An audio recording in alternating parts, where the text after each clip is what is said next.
Hey, what's up mga chong? Walang kadala-dala. Sa wakas, eto na si Saturn Titan 22 grams by Mission Darts. Kita nyo naman, kita ng box. Tingnan natin, ang match weight niya is plus or minus 0.05 grams. So makikita natin, titibayin natin. Kasama niya sa box, Mission Saber Shaft. Pero nyo, hindi na yung kagaya dati ng mga nylon lang. Saber na, upgraded. Tapos 100 grams na 100 microns na flights. Tingnan natin ang loob mga chong. Excited na ba kayo? Excited na ako. Bubuksan natin siya for the first time mga chong. Diba? So yun ang case niya kasama sa loob plastic siya na molded, so para kumasya yung darts mismo. Yung tusukan ng darts, shaft, tsaka flights ang kasama. So isang bagsak na lang. Tingnan natin. What? Wow. Ang ganda mga chong. So close up look natin. Kitang-kita naman natin yung Mission logo, ayun. So siniisip natin baka mamaya sunblasted, pero hindi siya yung magaspang siya, silky siya. Pero meron siyang konting kapit na gustong-gusto ko, dahil gusto ko ganyan lang kapit. Ayoko ng sobrang grippy. Kasi pag sobrang grippy, hindi mo mabitawan naman, gumigewang-gewang pagkabitaw mo ng darts. Yun, ganda ng hugis. Yan ang mga type ko na barrels. Tingnan natin kung anong sukat pa nito. Hindi ko malaman kung 48 or 50 mm.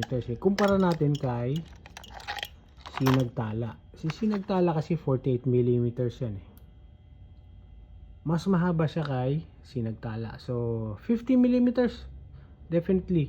Ang width niya, pareho lang ang width. Kaya lang, syempre, dahil nga may unting sobra yan, 22 grams. Pero pareho lang sila ng 22 grams. So, ibig sabihin, mas mataba ng konti si Sinagtala. Kita-kita naman. Mas mataba siya ng konti. Yung, tawag yan, yung circumference. Ano tawag na, nabanggit sa akin ni Boss D. George kagabi yan. Yun. Kita nyo naman. Ganda. Saktong-sakto. At sakto yung length. So, di na ako mahirapan mag-adjust. 48 yung kabila, 50 itong 50 mm to. Kakabitan natin siya ng Caliburn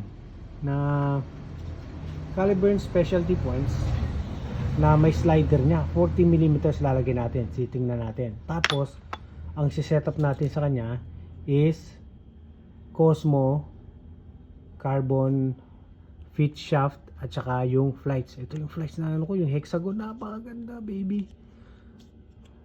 So i-set up natin siya. Tingnan natin ito nyo naman, napaganda mga chong. Isang quick close up ulit.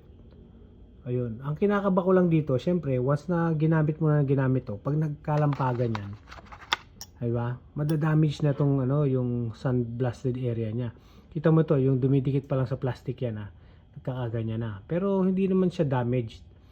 Ang nangyayari siguro yung plastic mismo or ito, dumidikit na yung fiber dun sa pero for sure, pag tinamatamaan na yan ng dart mismo, na ganyan-ganyan na, makikita mo yung wear niya, yung tama niya. Yung point na nakakabit sa kanya, parang 26 mm lang to, ang iksi. So, ito yung pinaka stock points niya, standard, tapos naka-saber nga. Yung mga hindi may alam, ang saber kasi combination, so yung tops niya is aluminum, and then acrylic yung baba, yung pinaka bottom, yung tops ang aluminum yun. Pero hindi siya nag-spin. Yun ang kasama niya. Plus yung 100 microns na Saturn. So mga hindi nakakalam, ang Saturn series ng Mission, tatlong klase yan. Meron yung parang Robin, yung Luxley Robin ang itsura, pero ganito pa rin yung grip niya. Parang sunblasted siya. Tapos mayroon pa isa, may tatlong segment. Ilalagay ko yung picture ng tatlo para makita nyo yung difference. Tsaka baka nandun yung weight. Tingnan natin This one is 22 grams mga chong. Alright. Ang tabayanan, re-point ko. Whoop whoop.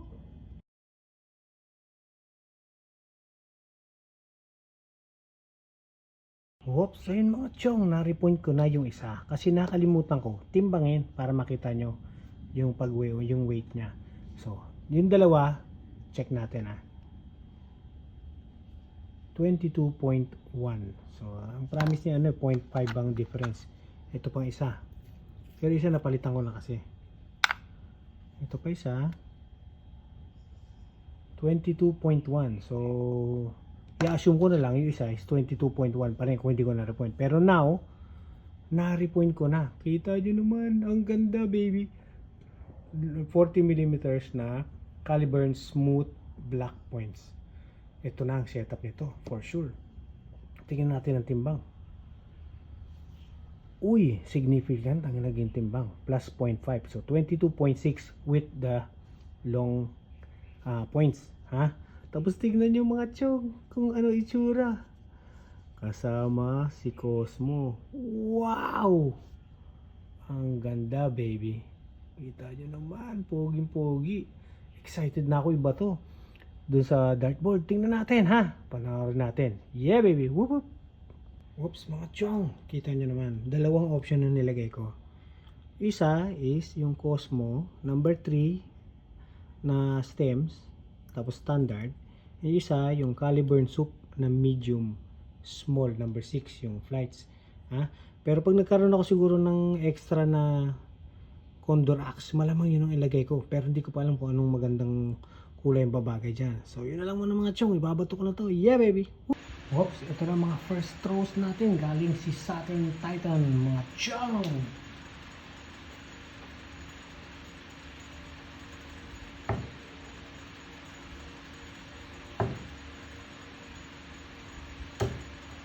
Whoop, whoop! Okay, tuloy lang. Wow! Flying guys.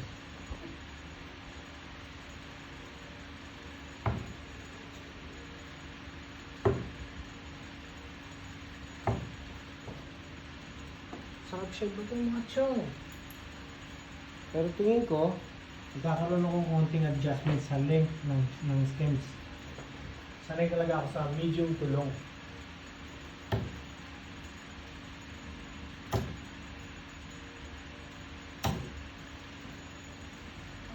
Pero okay na rin to.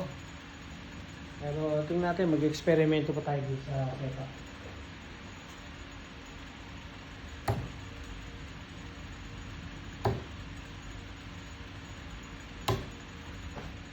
Sarap na iba ito mga chong, baby.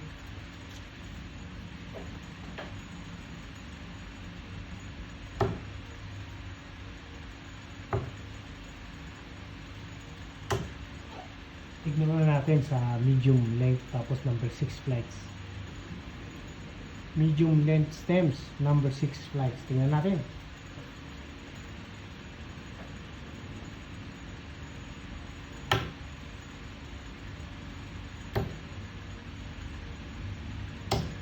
But, definitely, ito talaga ang setup para sa akin. Sige, konti pa.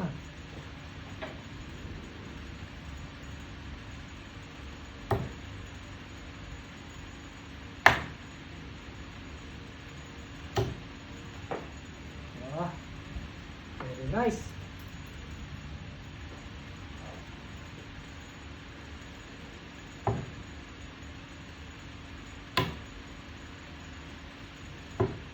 Alright, makita nyo chong, ang sarap niyang iba to. So, pero papracticing ko pa ng gusto to dahil talagang gagawin kong match dart to. Ha? Tingnan natin ha mga chong. Maglalagay ako ng mga picture para ma-check nyo ulit siya. Close up tsaka mga nakasetup. Alright, yeah baby!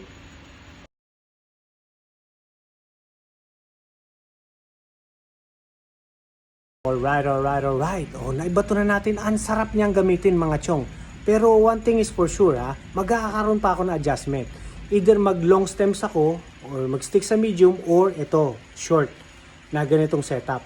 So, pwedeng condor, pwedeng soup flights, pwedeng K-flex, o mag stick ako sa mga ganito. Or possible pa, pati yung harrows na yung click. So, mukhang maganda yon. And baka iksian ko yung point niya. So, bahala na si Bathala. Sana rin makakuha ako ng dalawa pang version nito. Pero either makakuha or makahiram lang, pwede na yun para lang ma-review natin.